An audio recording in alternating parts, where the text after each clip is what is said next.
This video celebrates the power of collaboration in achieving menstrual equity in the workplace, highlighting the impactful work of Period and its partners. Together, we aim to inspire viewers to join this movement. Our panelists bring diverse experiences and perspectives to this conversation. Right next to me, we have Shari Dunn, a journalist, former attorney, and author of Qualified. Shari challenges conventional narratives around hiring practices and advocates for systematic change in diversity and inclusion. Next to her, we have Daphne Isher, a programs associate for Period and longtime advocate for menstrual equity. Daphne has been instrumental in passing legislation to ensure product access in Oregon's public schools. And lastly, we have Kerri Hoyt Pack, founder of the Liberty Collective and former Nike executive. Kerri is a global mentor and leadership expert committed to fostering inclusive, human-centered workplace cultures. I'm your moderator, Candice B., and I am the Director of Partnerships at Period. This conversation showcases how collaboration across generations and industries can drive meaningful change. Let's dive in. I would like to know, since, we are centering this around the workplace, how do you think attitudes and policies about menstruation in the workplace have evolved over the course of your career? It wasn't something people talked about at work at all, but over the last decade, people talk about it all the time at work. Mm-hmm. So just even mentioning you have your period. I know when I was running a nonprofit, I had a woman who worked there who had very bad periods. She had, I forget the term, but it was really bad, and so she would say, I'm got to be late today, or, whatever, I can't come in. That when I first started working in the late 80s, well, technically I was in school, but the early 90s, no one would have said that. No one would have had that conversation. You would have just powered through, or you would have said you were sick for some other reason, but there is no way you would have identified your period. But in the last decade, that has changed. Yes. Yeah. I remember back to, school and hiding tampons in my sock to go to the bathroom so that, that was just what we all did. And it really carried through into the workplace where it just was never even something that was talked about. It was very much just not, menstrual equity wasn't even a concept, right? Yeah. Whether you were somebody that reported to somebody or you were managing a team, that wasn't something that we had vocabulary around, understanding, compassion, empathy. I look at where we are today, and I think we have a long way to go, but it gives me a lot of heart to know that it is an active discussion and that you can go into the restroom of, Nike has gender neutral restrooms with freely available tampons and pads, and even service businesses, like you go to restaurants now, and you often can tell it's a woman-owned business. You can. But it still kind of shocks me. That's for free. We would never, in fact, if you didn't have the quarter in the machine, never worked, Yes. and then you'd go back to the table, and ask, you'd have the whisper network. It was a whisper network. It wasn't something that you just said. And now my kids, who are 23 and 25, they're so open about it. My partner's 61. He can barely say the word tampon, which just makes me laugh. I'm like, here we are in today's world. So it's changed a lot. Still a long way to go, but we've come far. How do you think these policies or having open conversations or menstrual products readily available has a ripple effect for employee well-being, productivity, and inclusivity in the workplace? Yeah, well, I was just going to say, I think it just really expands gender inclusivity, as well as reducing absence from your job. You're able to go to work and do what you need to do because your health needs are being taken care of. And I think really if this was any other health issue that would be really focused on, and employers would want to make sure that they're taking care of their employees' health needs. So I think it just adds on to that and really helps productivity in general. Yeah.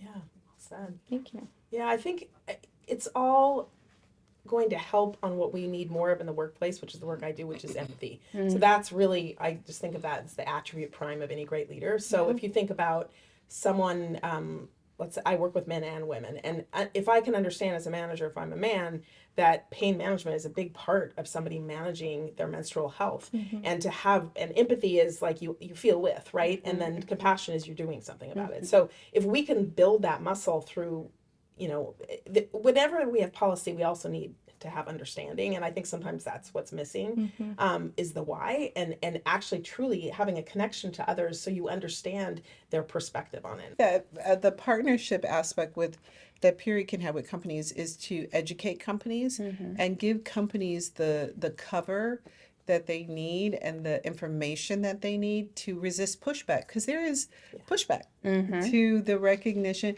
which really goes back to the 40s, which really goes back to a pushback around women's presence in spaces.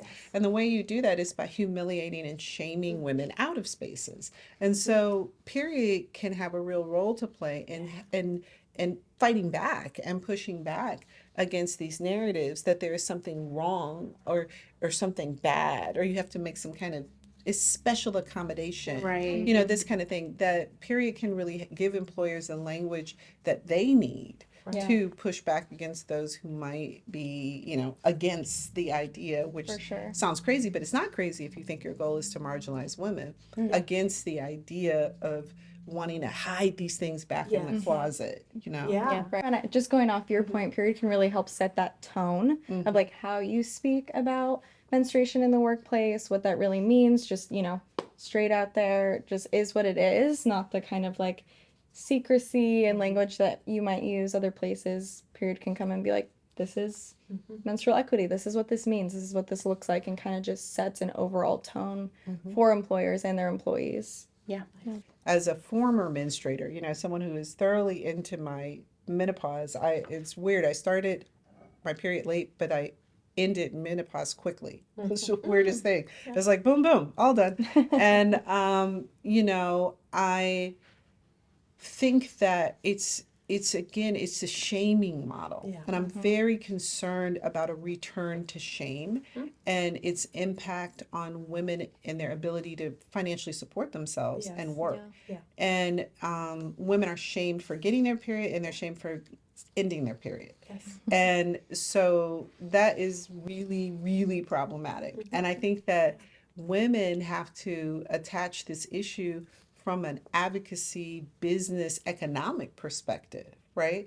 And an education perspective. We know that your period impacts your ability to get educated in other countries and in the United States with people who do not have access to menstrual products. And then from a menopause perspective,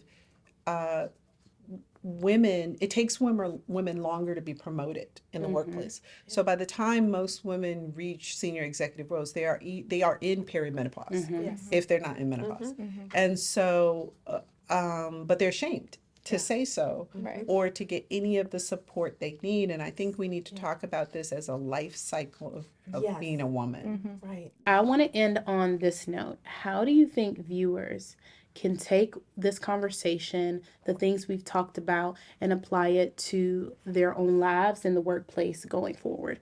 What is, like, if you had one piece of actionable advice to give one? Kerri, I would say you just said yours, actually. Yeah, you know? I absolutely think that. Yeah. Like, are you helping to create an environment that has support, understanding, respect? I mean, is it rooted in empathy and making space where there often is? And it needs to feel and understand each other's perspective. That's really, it's that simple, and yet it's that hard too. It's not an easy thing. I would say, like, as from a business perspective, you will be more successful if you are taking care of the health needs of your employees, and that includes their menstrual needs. So that's, you know, just, it's all encompassing, and employers have a duty to be doing that for their employees so they can be successful. So it really includes menstrual equity. And if you want to put it in their language, you have a duty to your bottom line. Like, you know? And I would say that I think that women at work should support each other and advocate with HR and with management for the continuum of needs from periods to menopause, and really move away from shaming and toward advocacy and collective action and support in the workplace. And I think I would end it by saying, have a conversation. Like, you've just heard us talk about it. Start a conversation in your life, whether it's in your workplace or not. And that is it for us today. Thank you so much for joining us for this conversation.